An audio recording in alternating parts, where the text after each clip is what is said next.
Aingi pot amane natra ado aingi oiba wakhalon magi principle magi theory khale adui matung ina legal responsibility hai is gaino ina 19 parliament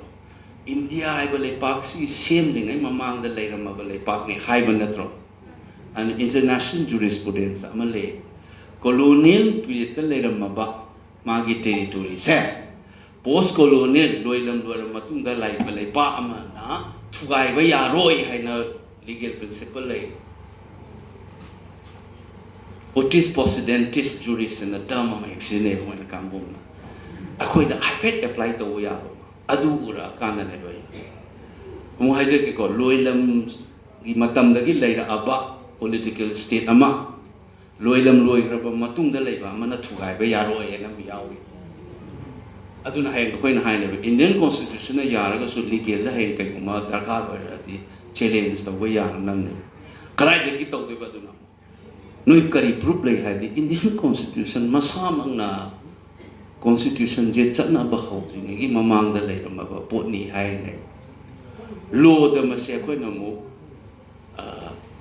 generally criminal da pan mani civil da kya pan de adu so idea di chamana retrospectively nang mara sibya ro ngasi dagi gari da mi mari to ngase mani pude illegal way na ga me ngasi law ma la se ba ko ngasi dagi di law di makha da pha ba ya ne to nang ngarang mari to ngachali ne na ngarang ni pha ba ya ro law gi principle ne ba law si ngasi lai ba law si lai ba mi ko pam sumai ma tung da pan da ni mamang da onsa laga law du to ga pha ba ya ro ba mi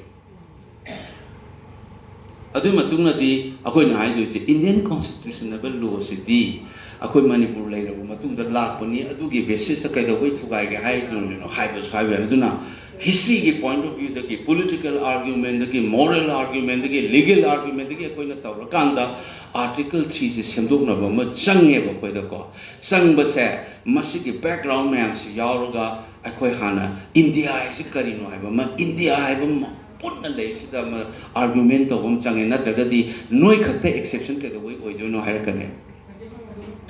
aduna India is kari no hai ba ki masi ki argument to kan da political demand ma manung da ki sumna ki article 33 na tan na ta ba ko si ma change aduna nei ne ngasai ai ne parliament da ngangjar ai ba khole ba interview da ga ngang ba ai no wai si na ba da masi na matung da la da wi na si na wamang yal hori ni si na thatni ne ba ma akoi leader oi ge di masi ki ai understanding am change ba madu yumpham da na ai no sai je ni miyam da ina parliament da article 3 lo thok da ni ga na law khong tor mayam de halau ni kuba ko ni pn ne aduna oi dori bra aduna wakhalo na madu ne ba leipaki Miyamgi lu chingbo ge di Miyam da uchar ga da banati Miyam da gyan ta na ba lambi khanbam thok lambi da chumna gai tor kan da power pisan ga da ne ba Miyam na power pai ra kan da Miyam gi mi go china te ni ngana ba ngam ka do ne an ai khoi gi Miyam na samna da ba Delhi na yar ga dum chief minister ba Delhi na adra ga to poi ra ga di ai khoi ma thau ta gi dra ba aduna ni Delhi na se jo noi kap ke kapu lao ke lao na wa lo de noi gi le da ching ji di sida lei bu ngak ta ni lu sida te ne aduna Miyam ga khusam na ga Miyam na muthak pa ngam mi wa ra ga di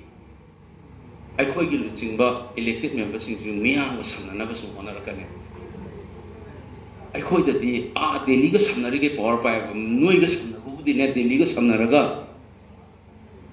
sidai sida mi lising utani uda lising manga ye laga thabak hape bege hosta tha lo chok di karor sa ma thil ra ki ai ra ga ne ai gi tham do kon manen pai che ko Miyam gyan ta dum sang ne